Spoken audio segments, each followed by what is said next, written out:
Hello everyone, আজ আমি নিয়ে এসেছি আরও একটি রেসিপি যেটা আমি ট্রাই করছি ফার্স্ট টাইম। আর ভিডিওটি তোমরা দেখতে থাকো তাহলে বুঝতে পারবে কী রেসিপি।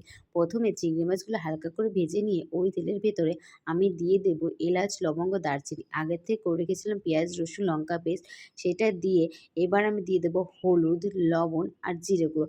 সব কিছু দিয়ে একটু নেড়েচেড়ে নেওয়ার পরে একটু মশলাটা কষে যাওয়ার পরে আমি সেই পেস্ট করা ধোয়া জলটা দিয়ে দেবো।